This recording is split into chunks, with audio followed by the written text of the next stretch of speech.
ದೇವ್ರ ಇದು ಇಚ್ಛೆ ಮತ್ತೆ ಅವನಿಗಾಗಿದ್ದಂಥ ಆಕ್ಸಿಡೆಂಟಿನ ಇಂಪ್ಯಾಕ್ಟು ಉಳಿಲಿಲ್ಲ ಅವನು.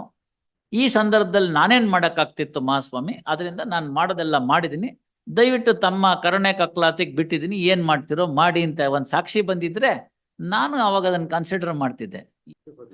ಏನು ಕನ್ವಿಕ್ಷನ್ ರವಿ? 304 years. ಎಷ್ಟು ಶಿಕ್ಷೆ ಕೊಟ್ಟಿದ್ದಾರೆ? 2 years for 304 ಗೆ 1000 rupees for ಎಷ್ಟು ಜನ ಅದರಲ್ಲಿ ಸತ್ತಿರ್ತಕ್ಕಂಥದ್ದು? ಒಬ್ರೇನಾ? operation. Fact, before 1 year reduce ಮಾಡಿ ಕ್ಲೋಸ್ ಮಾಡೋಣ ಅಷ್ಟೇ. we have paid. I'm just bringing to notice of this Amco.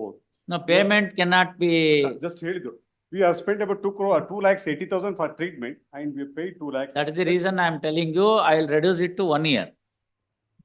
Yes, that evidence says that my lord, he was drunk and he was passing. PM report ಅಲ್ಲಿ ಇಲ್ಲ. Here this PM report ಅಲ್ಲಿ ಇಲ್ಲ. ನಿಮ್ಮ accused statement ಅಲ್ಲಿ ನಾನು ಕರೆಕ್ಟಾಗಿ ಓಡಿಸ್ತಿದ್ದೆ, ಇವನು ಕುಡ್ಕೊಂಡು ಅಡ್ಡಾದಿಡ್ಡಿ ರಸ್ತೆಗೆ ಬಂದ ಅಂತ ಇಲ್ಲ. ತಾವು ನೋಡಿ. correct. I did not. You also go to the extent of denying the very accident. I did not conduct the accident. What to do? ನೋಡಿ, ಎಲ್ಲ ವಕೀಲರಿಗೆ ನನ್ನ request ಇಷ್ಟೇನೆ.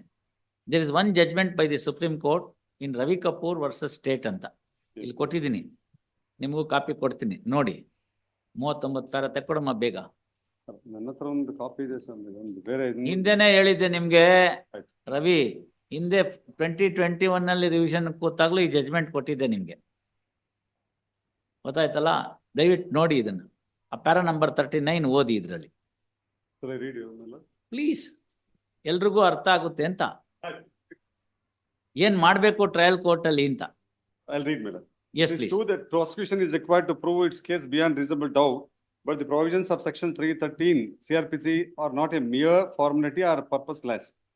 They have a dual purpose to discharge. Firstly, that the entire material parts of the incriminating evidence should be put to the accused in accordance with law, and secondly, to prove an opportunity to the accused to explain. To provide an opportunity, prove ಅಲ್ಲ, to provide an opportunity for to the accused to have his say in the matter. Yes, madam. You understand that? ನೋಡಿ, ಇಂಥ ಪ್ರಕರಣದಲ್ಲಿ ಸತ್ತವನ್ ಬಂದು ಸಾಕ್ಷಿ ಕೊಡಕ್ಕಾಗಲ್ಲ, ಆಯ್ತಲ್ಲ? ಇನ್ ಯಾರಿದ್ರು ಇನ್ವಾಲ್ವ್ಮೆಂಟ್ ಅಲ್ಲಿ? If it is a bus conductor can say, if he standing in the front door along with the driver, are any passenger who is sitting in that fashion, are any such person who could say. ಅವ್ರನ್ನ ಯಾರನ್ನು ವಿಚಾರಣೆ ಮಾಡಲಿಲ್ಲ, defence evidence ಅಂತ ಬೇಡ. Accused ಹೇಳ್ಬೋದಲ್ಲ, he the one who is responsible for the death. Death is, according to the prosecution, rash and negligent driving of the driver. Yes. He can very well step into the witness box and say, ಏನಂತ, ಸ್ವಾಮಿ ನನಗೂ ಸಾಕ್ಷಿ ಇದೆ ಹೇಳೋದಕ್ಕೆ ಅಂತ. ಅಲ್ಲಿ ಬಂದಿರ್ತೀವಿ, ಒಂದು question ಕೇಳಿರ್ತೀವಿ ನಾವು, ನಿಮ್ಗೇನಾದ್ರು ಹೇಳುವುದಿದೆಯೇ ಅಂತ. ಆ question it is not a purposeless or a formality. ಅವಾಗ ಹೇಳಬೇಕು ಅವನು, ಸ್ವಾಮಿ ಇದು ನಡೆದಿದ್ದು ಹೌದು, ನಾನು ಡ್ರೈವರ್ ಹೌದು, ಬಸ್ಸನ್ನ ಈ ಥರ ಓಡಿಸ್ಕೊಂಡು ಹೋಗ್ತಾ ಇದ್ದೆ, ಇಂಥ ರಸ್ತೆ ಹೀಗಿಗಿತ್ತು, ಇಷ್ಟು ಸ್ಪೀಡಲ್ಲಿ ಹೋಗ್ತಾ ಇದ್ದೆ ನಾನು, ಅದು ಪರ್ಮಿಟೆಡ್ ಆ ಜಾಗದಲ್ಲಿ. ನಾ ಹೋಗ್ತಿರೋ ಕಾಲಕ್ಕೆ ಈ ವ್ಯಕ್ತಿ ಕುಡಿದ ಅಮಲ್ನಲ್ಲಿ ಏಕಾಏಕಿ ರಸ್ತೆಗೆ ಬಂದ್ಬಿಟ್ಟ. ನನ್ಗೆ ಆ ಕ್ಷಣದಲ್ಲಿ ಏನು ಮಾಡಬೇಕು ಅಂತ ಗೊತ್ತಾಗಲಿಲ್ಲ. ಒಬ್ಬ ನಾರ್ಮಲ್ ಪರ್ಸನ್ ಮಾಡ್ತಕ್ಕಂಥ ಬ್ರೇಕ್ ಹಾಕಿದೆ, ಸ್ವಲ್ಪ ಅದನ್ನು ಅವಾಯ್ಡ್ ಮಾಡೋದಕ್ಕೆ ಎಡಗಡೆಗೋ ಬಲಗಡೆಗೋ ಬಸ್ಸನ್ನು ತಿರುಗಿಸ್ದೆ. ಇಷ್ಟೆಲ್ಲ ಆದರೂ ಕೂಡ ನನ್ನ ಪ್ರಯತ್ನ ಆದರೂ ಕೂಡ ಸ್ಪೀಡು ಮತ್ತೊಂದು ಇವನು ಏಕಾಏಕಿ ಬಂದಿದ್ದು ಇದೆಲ್ಲ ನೋಡಿ, ಡಿಸ್ಟೆನ್ಸು ಎಲ್ಲ ಲೆಕ್ಕಾಚಾರ ನೋಡಿ, ಅದು ಬಿಯಾಂಡ್ ಹ್ಯೂಮನ್ ಎರರು. ಹಾಗಾಗಿ ಹೊಡಿತು. ನಾನೇನು ಬಿಟ್ಟು ಓಡೋಗ್ಲಿಲ್ಲ, ನಾನೇ ಅದನ್ನು ಇನ್ಫಾರ್ಮ್ ಮಾಡಿದೆ, ಸಹಾಯ ತಗೊಂಡೆ ಜನಗಳ ಸಹಾಯ ತಗೊಂಡು ಅವನಿಗೇನೋ ಆಸ್ಪತ್ರೆಗೆ ಸೇರಿಸಿದ್ವಿ. ಆಸ್ಪತ್ರೆಗೆ ಸೇರಿಸಿದಾಗಲೂ ಕೂಡ ನಾನೇನು ಹಾಗೆ ಬಿಡಲಿಲ್ಲ. ಅಲ್ಲಿ ಹೋದೆ, ನೋಡಿದೆ, ಡಾಕ್ಟ್ರ್ ಏನೇನು ಔಷಧಿ ಪಥ್ಯ ಏನೇನು ಕೇಳಿದ್ರು ಅದೆಲ್ಲ ತಂದು ಕೊಟ್ಟೆ. ಅವ್ರ ಮನೆಯವ್ರ ಜೊತೆಗಿದ್ದೆ. ನನಗೂ ಒಂಥರ ಅನ್ನಿಸ್ತು, ಇದು ಮಾಡಿದ್ದು ಈ ಥರದ್ದು ಆಗೋಯ್ತಲ್ಲಪ್ಪ ಅಂತ. ಹಾಗಾಗಿ ಇದೆಲ್ಲ ಮಾಡಿದ್ಮೇಲೆ ನಾನು ದೇವ್ರ ಇದು ಇಚ್ಛೆ ಮತ್ತೆ ಅವನಿಗಾಗಿದ್ದಂಥ ಆಕ್ಸಿಡೆಂಟಿನ ಇಂಪ್ಯಾಕ್ಟು ಉಳಿಲಿಲ್ಲ ಅವನು. ಈ ಸಂದರ್ಭದಲ್ಲಿ ನಾನೇನು ಮಾಡೋಕ್ಕಾಗ್ತಿತ್ತು ಮಹಾಸ್ವಾಮಿ, ಅದರಿಂದ ನಾನು ಮಾಡೋದೆಲ್ಲ ಮಾಡಿದ್ದೀನಿ, ದಯವಿಟ್ಟು ತಮ್ಮ ಕರುಣೆ ಕಕ್ಲಾತಿಗೆ ಬಿಟ್ಟಿದ್ದೀನಿ, ಏನು ಮಾಡ್ತಿರೋ ಮಾಡಿ ಅಂತ ಒಂದು ಸಾಕ್ಷಿ ಬಂದಿದ್ರೆ ನಾನು ಅವಾಗ ಅದನ್ನು ಕನ್ಸಿಡರ್ ಮಾಡ್ತಿದ್ದೆ. ಏನೂ ಇಲ್ಲ, ಅವನು ಆಕ್ಸಿಡೆಂಟೇ ಡಿನೇ ಮಾಡ್ತಾನೆ. Then how can I believe 2,80,000? ಇರ್ಲಿ ಅಲ್ಲಲ್ಲ, see may pass on some document, we may consider it. Fact remains that there is no evidence. I understand. ನಮ್ ಗಮನಕ್ಕೆ ಬರ್ಬೇಕಲ್ಲ. Please. ಸ್ವತಂತ್ರ ಕುಮಾರ್ ಸಾಹೇಬ್ರು ಅದನ್ನೇ ಬರೀತಾರಲ್ಲಿ. It is not an empty formality, it has to serve two purpose. Prosecution ಅವರು ಮಾಡಿರ್ತಕ್ಕಂಥ ನಿಮ್ಮ ಮೇಲೆ ಗುರುತರವಾದ ಆರೋಪ, ಆ ಆರೋಪಕ್ಕೆ ಪೂರಕವಾದ ಸಾಕ್ಷಿನ ಆರೋಪಿ ಗಮನಕ್ಕೆ ತರಬೇಕು. ತರ್ತಾರೆ. ನೋಡಿ, ಇಂಥ ಸಾಕ್ಷಿ ಹಿಂಗೆ ಹೇಳ್ತಾನೆ, ಇಂಥ ಸಾಕ್ಷಿ ನಿಮ್ಮ ವಿರುದ್ಧ ಹಿಂಗೆ ಹೇಳ್ತಾನೆ, ಇಂಥ ಸಾಕ್ಷಿ ನಿಮ್ಮ ವಿರುದ್ಧ ಹಿಂಗೆ ಹೇಳ್ತಾನೆ, ಇದಕ್ಕೆ ನಿಮ್ಮ ಸಮಜಾಯಿಷಿ ಏನು ಅಂತ. ಅದನ್ನು ಹೇಳಲಿಲ್ಲ ಅವನು, ಪುಣ್ಯಾತ್ಮ. ಎಲ್ಲ ಸುಳ್ಳು ಅಂದ. ಆಯ್ತಾ. ಎರಡನೇದು ಕೊನೆ ಕ್ವಶನ್ ಇರುತ್ತೆ, ಲಾಸ್ಟ್ ಬಟ್ ಒನ್. ನಿಮ್ಗೆ ಹೇಳುವುದಾದ್ರೂ ಏನಾದ್ರು ಇದೆಯಾ, ನೀವು ಸಾಕ್ಷಿ ಮಾಡಿಸ್ತೀರಾ ಅಂತ. ಇದಲ್ದಲ್ಲೇ ಇನ್ನೊಂದು ಪಾಯಿಂಟ್ ಇದೆ, 313 ಸಬ್ ಕ್ಲಾಸ್ 4 ಅಂತ. ಗೊತ್ತಾಯ್ತಲ್ಲ. ಕಕ್ಷಿಗಾರ ಹೆಬ್ಬೆಟ್ ಗಿರಾಕಿ ಅಂತ ತಿಳ್ಕೊಳ್ಳೋಣ. ಹೆಬ್ಬೆಟ್ ಗಿರಾಕಿ ಅಂತ ತಿಳ್ಕೊಳ್ಳೋಣ. ಲಾಯರ್ ಇದ್ರಲ್ಲ ಅವ್ರಿಗೊಬ್ರು, LLB ಮಾಡಿರೋರು, ಅವ್ರು ಬರ್ಸಾಕ್ಬೋದಾಗಿತ್ತಲ್ಲ ಅಚ್ಚುಕಟ್ಟಾಗಿ ಕನ್ನಡದಲ್ಲೋ ಇಂಗ್ಲೀಷಲ್ಲೋ ಬರ್ಸಾಕಿದ್ರೆ ರಿಟರ್ನ್ ಸಬ್ಮಿಷನ್ ನಮ್ಮ ಮುಂದೆ ಇರ್ತಿತ್ತು. ಅದನ್ನ ಕನ್ಸಿಡರ್ ಮಾಡಿ ಒಂದು ಜಜ್ಮೆಂಟ್ ಬರೆಯಕ್ಕೆ ಅನುಕೂಲ ಆಗ್ತಿತ್ತು. ಏನೂ ಇಲ್ಲ, ಏನೇನೂ ಇಲ್ಲ. ಹೋಗ್ಲಿ, ನಿಮ್ಮ ಅಷ್ಟೆಲ್ಲ ಹೇಳ್ದಂತ ನೀವು ಸದ್ಗುಣ ಸಂಪನ್ನರ ಅಂದ್ರೆ ನೀವೇನ್ ಕಂಪ್ಲೇನೆಂಟ್ ಅಲ್ಲ. ನೀವು ಹೇಳಿದ್ರಲ್ಲ ಸರ್ ನಾನೆಲ್ಲ ದುಡ್ಡೆಲ್ಲ ಖರ್ಚು ಮಾಡಿದೆ ಅಂತ. You are not the person who complaint to the police. PW1 is the Ishwar is the person who has complained. co-brother, wife's brother only. Yes sir, he is the complainant. See, ಇದರೆಲ್ಲ ಇಂಟ್ರೆಸ್ಟೆಡ್ನೆಸ್ ಎಲ್ಲ ಹೋಗ್ಬಿಡುತ್ತೆ. ಯಾರು ಯಾರನ್ನು ಕೊಲೆ ಮಾಡಬೇಕು ಅಂತ ಆಗಿದ್ದಲ್ಲ ಇದು. ಇದು ಆಕ್ಸಿಡೆಂಟ್ ಅಂದ್ರೆ ಅಪಘಾತ, ಅಲ್ಲಿ ಇಂಟೆನ್ಷನ್ ಇರೋದಿಲ್ಲ. ಅದಕ್ಕೆ 2 ವರ್ಷ ಶಿಕ್ಷೆ 304A. ಅಲ್ಲೂ ನರಹತ್ಯೆಯೇ. ಒಂದು ಪಿರಮಿಡ್ ಗೊತ್ತಾಯ್ತಲ್ಲ, ಪಿರಮಿಡ್ ಅಂತ ಇಟ್ಕೊಳ್ಳಿ. ಪಿರಮಿಡ್ ಬೇಸು ಹುಟ್ಟಿದವರೆಲ್ಲ ಸಾಯ್ಬೇಕು ಅಂತ, ನ್ಯಾಚುರಲ್ ಡೆತ್ ಅನ್ನೋದು ಪಿರಮಿಡ್ ಬೇಸ್.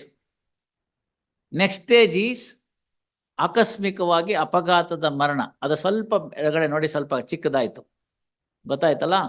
ಇದರಲ್ಲಿ ಮನುಷ್ಯನ ಸಾವಿದೆ, ನರಹತ್ಯೆ ಇದೆ. ಆದರೆ ಅದರಲ್ಲಿ ಯಾವುದೇ ರೀತಿಯಾದ ಉದ್ದೇಶಪೂರ್ವಕವಾದಲ್ಲ. ಅದು ನೆಕ್ಸ್ಟು. ಅದರ ನೆಕ್ಸ್ಟ್ ಏನಾಗುತ್ತೆ ಅಂತಂದ್ರೆ, ನನ್ನ ಸಾವನ್ನ ನಾನೇ ಮಾಡ್ಕೊಳ್ತಕ್ಕಂಥದ್ದು, ಆತ್ಮಹತ್ಯೆ. ಅದಕ್ಕೆ ಯಾರು ಪ್ರೇರಣೆ ಕೊಟ್ಟಿದ್ರೆ ಅದಕ್ಕೆ ಶಿಕ್ಷೆ ಇದೆ, ಪ್ರಚೋದನೆ, ಪ್ರೇರಣೆ. ಅದು ಇನ್ನು ಸ್ವಲ್ಪ ಮೇಲಕ್ಕೆ ಬಂತು.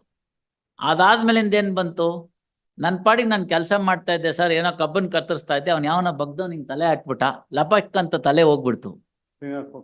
304 ಪಾರ್ಟ್ 1 ಪಾರ್ಟ್ 2. ಪಾರ್ಟ್ 1 ಯಾವಾಗ ಬರುತ್ತೆ ಅಂತಂದ್ರೆ, ಇಂಟೆನ್ಷನ್ನು ಇರಬೇಕು, ನಾಲೆಡ್ಜು ಇರಬೇಕು. ಇಂಟೆನ್ಷನ್ ಇಲ್ದಲ್ನೇ ಕೇವಲ ನಾಲೆಡ್ಜು, ಅವಾಗ ಪಾರ್ಟ್ 2. ಪಾರ್ಟ್ 2 ನಲ್ಲಿ ನೋಡಿ, ಪಾರ್ಟ್ 2 ನಲ್ಲಿ ನೋಡಿ ಏನಂತ ಇದೆ ಅಂತ. ಇಂಪ್ರಿಸನ್ಮೆಂಟ್ ಆರ್ ಫೈನ್ ಅಂತಿದೆ. 50 ರೂಪಾಯಿ ಯಾಕೆ ಬಿಟ್ಬಿಡ್ಬೋದು, 50 ರೂಪಾಯಿ ಯಾಕೆ ಬಿಟ್ಬಿಡ್ಬೋದು ಪಾರ್ಟ್ 2 ನಲ್ಲಿ. ಪಾರ್ಟ್ 1 ಬಂದ್ರೆ ಅಲ್ಲ, ಆ್ಯಂಡ್ ಅಂತಿದೆ. You look at it, you will come to know. 304 part 1 ನಲ್ಲಿ ಆ್ಯಂಡ್ ಅಂತಿದೆ, ಸೆಂಟೆನ್ಸ್ ಇದೆ ಮಿನಿಮಮ್. ಸೊ ನಿಮಗೆ ಪಾರ್ಟ್ 1 ಪಾರ್ಟ್ 2 ವ್ಯತ್ಯಾಸ ಗೊತ್ತಾಯ್ತು. ನೆಕ್ಸ್ಟ್ ಏನು, ನರಹತ್ಯೆ ಇದೆ, ಉದ್ದೇಶಪೂರ್ವಕವಾಗಿ ಮಾಡಿದಂಥ, ಅದು ಟಿಪ್ ಆಫ್ ದಿ ಪಿರಮಿಡ್.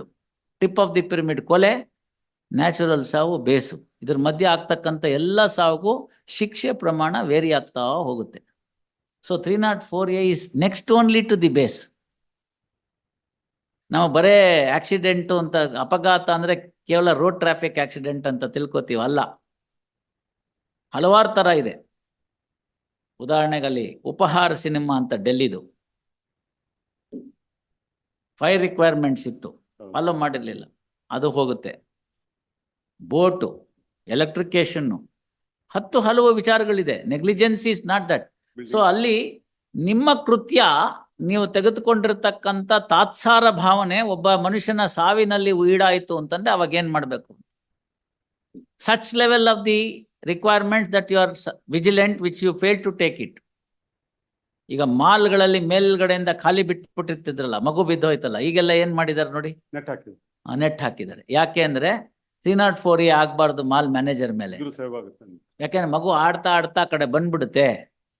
ಮಗು ಏನು ಈಗೇನ ರೀಲು, ಸೆಲ್ಫಿ ಎಲ್ಲದಕ್ಕೂ ಅವರೇ ಬಿದ್ಬಿಡ್ತಾರೆ. ಹಿಂಗೆಲ್ಲೋ ಹಿಂಗ್ ನಿಂತ್ಕೊಂಡು ಫೋಟೋ ತೆಕ್ಕೊಳಕ್ ಹೋಗೋದು, ದಬಾರ್ ಅಂತ ಬಿದ್ಬಿಡೋದು. ಇದು ಹೊಳೆಯಲ್ಲಿ ತಗೊಳ್ತಾರೆ. These are all permissible. What I'm trying to say is, these are all things that can happen. So one should exercise a reasonable vigilance to see that, unavoided, and an unexpected thing could be expected and that is to be avoided ಅಂತ. ಅದಕ್ಕೆ ಬೇಕಾದಂತ ಒಬ್ಬ prudent ಮನುಷ್ಯ ಏನ್ ತಗೋಬೇಕು ಅದನ್ನ ತೆಗೆದುಕೋಬೇಕು. ಅದು ತಗೊಂಡಿತ್ತು ಅಂತಂದ್ರೆ ಬೇಕಾಗಿಲ್ಲ. ಉದಾಹರಣೆಗೆ ಒಂದು ಕಟ್ಟಡ ಕಟ್ತಿರುವಾಗ ಒಂದು ಮೆಟ್ಲು ಹಾಕಿರ್ತಾರೆ. ಫಸ್ಟ್ ಫ್ಲೋರು ಸೆಕೆಂಡ್ ಫ್ಲೋರ್ಗೆ ಅವನ್ನ ಮಣ್ಣು ಗಿಣ್ಣು ಎಲ್ಲ ತಲೆ ಮೇಲೆ ಹೊತ್ಕೊಂಡು ಹೋಗ್ಬೇಕಾಗ್ತಿರುತ್ತೆ. ಈ ಕಡೆ ಭಾಗದಲ್ಲಿ ಮೆಟ್ಲಿನ ಈ ಕಡೆ ಭಾಗದಲ್ಲಿ ಗೋಡೆ ಇಲ್ದೇ ಇರೋ ಭಾಗದಲ್ಲಿ ಒಂದು ಬಂಪ್ ಕಟ್ಟಿರ್ತಾರೆ, ನೀವು ನೋಡಿರ್ತೀರಿ. ಕಟ್ಟಿಲ್ದಿದ್ರೆ ಏನಾಗುತ್ತೆ? Likely that he may slip down and then die. So ಅದಕ್ಕೋಸ್ಕರ ಅದಕ್ಕೆ ಏನ್ ಮಾಡ್ತಾರೆ, ಒಂದು ಬಂಪ್ ಕಟ್ಟು ಟೆಂಪರರಿ ಒಂದು ಪ್ರೊಟೆಕ್ಷನ್ ಕೊಟ್ಟಿರ್ತಾರೆ. It is guarding if any untoward incident to happen. ಇದನ್ನ ನೀವು ಮಾಡಿದಿರಿ ಅಂತ ತೋರಿಸಿದ್ರೆ you will be out of this 304A bracket. 304A is what is to be looked into is the negligence. Because of my negligence, somebody has lost his life. So therefore 2 years. ಇದೆಲ್ಲ ದುಡ್ಡು ಕಾಸು ಖರ್ಚು ಮಾಡಿದಿರಿ, we may reduce it to 1 year. No question of giving any other thing. Sourav Bakshi ಕೊಟ್ಬಿಡೋರ್ಗೆ ಮಧ್ಯಾಹ್ನ ನೋಡ್ಕೊಂಬನ್ನಿ.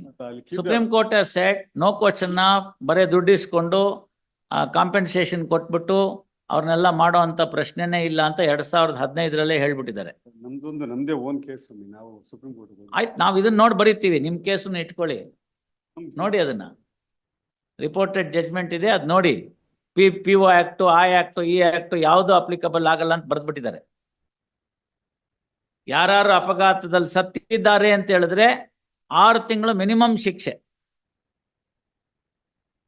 ಅದು ಈ ಕೋರ್ಟಿನ ವ್ಯೂ. ನಾನು ಬರ್ಕೊಡ್ತೀನಿ, ನೀವೇ ತಗೊಂಡೋಗಿ, ನಮ್ದೇನು ಅಭ್ಯಂತರ ಇಲ್ಲ. If you want to take it to the next level. ಇದರಲ್ಲಿ ನಾವು humanity as your lordship side ನಾವು ಫಸ್ಟ್ ಕರ್ಕೊಂಡು ಹೋದ್ವಿ 2,80,000. ಅದೆಲ್ಲ that is the mitigating circumstances you are arguing. That will not take away the punishment. Imprisonment ತೆಗಿಯಕ್ಕಾಗಲ್ಲ. Payment of compensation or meeting the expenses are not the one which will be considered to remove the. Otherwise everybody will do like the Pune Porsche case. Write 200 words SA and get rid of. I am prepared to write 20,000 words SA as to what are the consequences of a road accident and a death thereof, and will I get a license to kill somebody? Will I get a license to kill somebody, Mr. Ravi? You may write 200 pages, but will it give you a license? Those are all unheard of. ಗೊತ್ತಾಯ್ತಲ್ಲ ನೋಡಿ. Sentencing ಪಾಲಿಸಿಗೆ ಬಂದಾಗ ಹಲವು developed ಕಂಟ್ರೀಸ್ನಲ್ಲಿ ಹೊಸ ಮಾರ್ಗಗಳನ್ನ ಕಂಡುಹಿಡಿತಿದ್ದಾರೆ. ರೆಟ್ರಿಬ್ಯೂಟಿವ್ theory ಅಂತ ಇದೆ, ರೆಸ್ಟಿಟ್ಯೂಟಿವ್ theory ಅಂತ ಇದೆ, 5 golden hours ಅಂತ ಕರೀತಾರೆ ರೆಸ್ಟಿಟ್ಯೂಟಿವ್ ಥಿಯರಿ ಒಳಗಡೆಗೆ. ಅಂದ್ರೆ ಅಲ್ಲಿ ಆಗಿರ್ತಕ್ಕಂಥ ಕಷ್ಟ ನಷ್ಟವನ್ನ ಸರಿದೂಗಿಸ್ತಕ್ಕಂಥದ್ದು ಅಂತ. Please ask me whether I am prepared to lose my life if you want to give me 2 crores. Same question is asked to you. Will you agree? Then ಅಚಾನಕ್ಕಾಗಿ ಕೈ ಎಲ್ಲ ಪ್ರಯತ್ನ ಮಾಡಿ ಆಗಿರ್ಬೇಕು. ನಮ್ಮ ಹೈಕೋರ್ಟ್ನಲ್ಲಿ MP ಚಿನ್ನಪ್ಪ ಅವ್ರ ಜಜ್ಮೆಂಟ್ ಇದೆ ನೋಡಿ. ಇಂಥ ಪ್ರಕರಣಗಳಲ್ಲಿ ಸ್ಪಾಟ್ ಮಾಸ್ಟರ್ನಲ್ಲಿ ಬ್ರೇಕ್ ಮಾರ್ಕ್ ಇತ್ತ ನೋಡಿ ಅಂತ ಹೇಳ್ತಾರೆ. ಸಡನ್ ಆಗಿ ಅಡ್ಡ ಬಂದ ತಾನೆ, ನೀವು ಬ್ರೇಕ್ ಹಾಕಿದ್ರೆ ಅಷ್ಟು ದೂರ ಬ್ರೇಕ್ ಮಾರ್ಕ್ ಇರುತ್ತೆ. ಅದನ್ನ ಸ್ಪಾಟ್ ಮಾಸ್ಟರ್ನಲ್ಲಿ ತೋರಿಸ್ಬೇಕು ಪೊಲೀಸ್ನವರು. ಈಗ ಊರವ್ರು ಎಲ್ಲಾನು ಫೋಟೋ ತೆಕ್ಕೋತಾರಲ್ಲ ಮೊಬೈಲಲ್ಲಿ, ಇದನ್ನು ತೆಕ್ಕೋಬೇಕಾಗಿತ್ತು. ಇಷ್ಟುದ್ದ ಬ್ರೇಕ್ ಹಾಕಿದ್ದೀನಿ ನಾನು, ಗಾಡಿ ಹಿಂಗ್ ನಿಂತಿತ್ತು, ಎಡಗಡೆ ಭಾಗ, ಮಧ್ಯ ಭಾಗ, ಕೊನೆ ಭಾಗ, ಆ ಕಡೆ ನಿಂತಿತ್ತು, ಈ ಕಡೆ ನಿಂತಿತ್ತು. ಎಲ್ಲದಕ್ಕಿಂತ ಬೆಸ್ಟ್ ಅಂದ್ರೆ this man should step into the witness box no and then explain ಇಲ್ವಲ್ಲ. So I will reduce it to 1 year. Then you tell me 9 months because you paid some 2,80,000. By 2:30 we'll resume. ಇಲ್ಲಾಂದ್ರೆ ನಾಳೆಗೆ ಹೇಳಿ ನಿಮ್ ಕಕ್ಷಿಗಾರ ಕೇಳ್ಬಿಟ್ಟು. Heard Shri Ravi Kumar to hear HCGP release this matter tomorrow.